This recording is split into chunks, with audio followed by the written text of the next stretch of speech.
নমস্কার বন্ধুরা, চিতই পিঠাটা কিন্তু আমাদের সকলেরই ভীষণ পছন্দের একটি পিঠা।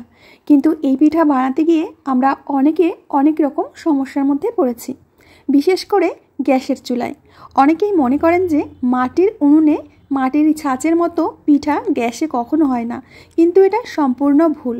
গ্যাসের চুলায় এরকম নরম তুলতুলে আর জালিদার পিঠা খুব সহজেই বানিয়ে নেওয়া যায়। এর জন্য চাল গুঁড়ো করতে হবে না, চাল ঘন্টার পর ঘন্টা ভিজিয়ে রাখতে হবে না, ইনস্ট্যান্ট মাত্র 10 মিনিটের মধ্যেই তৈরি করে দেখাবো। যারা প্রথমবার চিতই পিঠে বানাচ্ছ তারা এই ট্রিক্সটি অবশ্যই ফলো করবে। তো বন্ধুরা, পিঠে বানানোর জন্য এখানে আমি 500 গ্রাম আতপ চাল নিয়েছি। এখন এর মধ্যে দিয়ে দিলাম সামান্য লবণ। এবার লাগছে আমাদের গরম জল। জলটা কিন্তু বেশ গরম আছে। এই গরম জল ছিটা দিয়ে দিয়ে চালটাকে এইভাবে মেখে নিতে হবে। বন্ধুরা, আমি যেভাবে দেখাবো এইভাবে তোমরা চিতই পিঠা বানিয়ে দেখো, একদম ইনস্ট্যান্ট তোমরা পিঠেটা বানাতে পারবে। আর প্রত্যেকটি পিঠা ফুলবে, জালিদার হবে, নরম তুলতুলে হবে। তো বেশ কিছুটা জল দিয়ে আমি চালগুলো এইভাবে মেখে নিচ্ছি। জলটা কিন্তু অবশ্যই গরম জলই নিতে হবে। এখন এই চালগুলোকে 10 মিনিটের জন্য আমরা ঢাকা দিয়ে রাখবো। 10 মিনিট পরে আমি তোমাদের দেখিয়ে দিচ্ছি চালগুলো কিন্তু অনেকটাই ফুলে গেছে। জলটা কিন্তু চালের গায়ে লেগে নেই, সম্পূর্ণ জলটাই চালে টেনে নিয়েছে। বন্ধুরা, আশা করছি এই ট্রিক্স তোমরা এর আগে কোথাও দেখোনি। যখনই পিঠা খেতে ইচ্ছা করবে ঝটপট করে বানিয়ে নিতে পারবে। এবার নিয়ে নিয়েছি একটা মিক্সিং জার। এই জারের মধ্যে আমি কিছুটা চাল দিয়ে দেব, তবে একসাথে ভর্তি করে দিতে যাবে না, অল্প করে দেবে, তাহলে চালটা খুব সুন্দর পেস্ট হয়ে যাবে। তো আমি কিছুটা চাল দেওয়ার পরে দিয়ে দেবো এখানে উষ্ণ গরম জল। এখানে 2 হাতা মতো জল দিয়ে দিচ্ছি। জলটা খুব বেশি পরিমাণে দেবে না, তাহলে কিন্তু পেস্টটা ভালোভাবে হবে না। তো অল্প জল দিয়ে পেস্টটা করে নিতে হবে। আর পেস্ট করতে করতে যদি দেখো একটু শুকনো শুকনো হয়ে গেছে তখন জল দিতে পারো। তো বন্ধুরা, দেখতেই পাচ্ছ ঠিক এরকম একটা স্মুথ পেস্ট আমাদের তৈরি হয়ে গেছে। অনেকে এই কথা বলতে পারো যে পেস্ট করার সময় উষ্ণ গরম জল দিলে মিক্সারের কোনো ক্ষতি হবে কি না। কোনো রকম কোনো ক্ষতিই হবে না উষ্ণ গরম জল দিলে, তবে জলটা খুব বেশি যেন গরম না হয় সেদিকে খেয়াল রাখবে।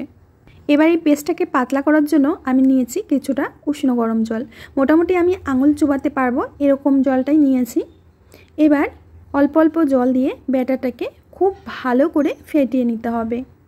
এইভাবে চিতই পিঠা বানালে চালের গুঁড়ো কেনারও দরকার নেই, বাড়িতে চালের গুঁড়ো বানানোরও দরকার নেই, আর চাল ঘন্টার পর ঘন্টা ভিজিয়ে রাখারও দরকার নেই। ঠিক আমি যেভাবে দেখালাম এইভাবে করবে, ঝটপট করে তোমরা পিঠা খেতে পারবে। আর এই ব্যাটারটাকে খুব ভালো করে কিন্তু ফেটিয়ে নিতে হবে।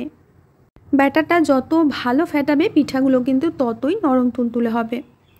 এখন এর মধ্যে দিয়ে দিচ্ছি সামান্য লবণ, আর দিয়ে দিচ্ছি এখানে 2 চামচ মতো নারকেল কোড়া। তবে যদি কারো গ্যাসের সমস্যা থাকে নারকেল কোড়াটাকে স্কিপ করতে পারো, নর্মালি বানিয়ে নেবে যেমন চিতই পিঠা খাও।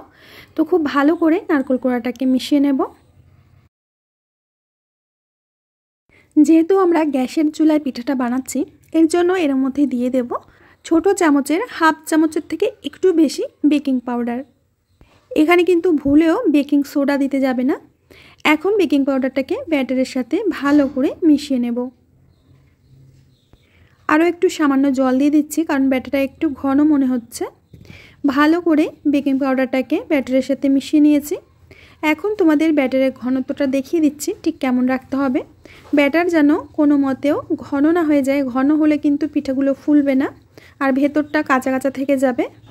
এবার একটা বাটিতে কিছুটা জল নিয়ে ওর মধ্যে দিয়ে দেব হাফ চামচ মতো সাদা তেল। তেলটাকে খুব ভালো করে জলের সাথে মিশিয়ে নেব।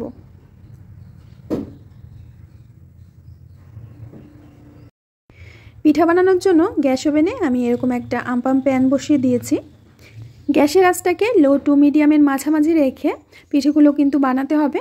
তো ব্রাশ দিয়ে আমি এইভাবে একটু তেল ব্রাশ করে দিচ্ছি। এখন 1 হাতা মতো ব্যাটার আমি দিয়ে দিচ্ছি।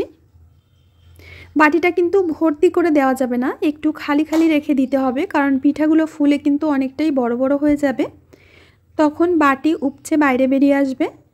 তো আমি প্রত্যেকটা বাটিতে ব্যাটার দিয়ে দিচ্ছি।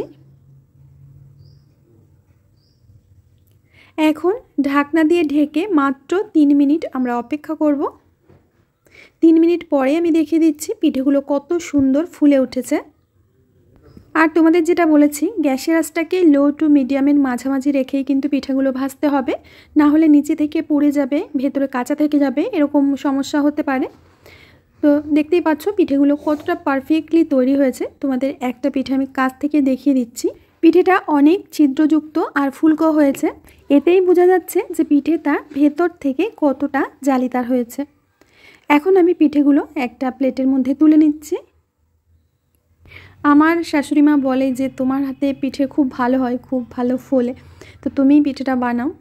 তো বন্ধুরা, একে একে সব পিঠেগুলোই আমি তুলে নিয়েছি একটা প্লেটের মধ্যে। তো আরও একবার আমি তোমাদের পিঠে বানিয়ে দেখাচ্ছি।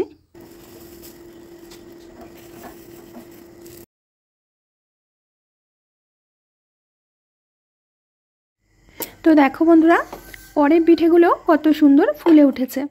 তো এই পিঠেটাও আমি তুলে নেব। আজকে আমার এই পিঠের রেসিপিটা দেখতে যদি নতুন কোনো বন্ধু এসে থাকো, প্লিজ আমার চ্যানেলটিকে সাবস্ক্রাইব করবে, পাশে থাকা বেল বাটনের অল অপশনে ক্লিক করবে, যাতে আমার ভিডিও আপলোড হওয়া মাত্র সবার প্রথমে তোমার সামনেই পৌঁছে যায়। তো বন্ধুরা, দেখতে পাচ্ছ পিঠেগুলো কতটা পরিমাণে নরম, তুলতুলে, ফুলকো আর জালিদার হয়েছে।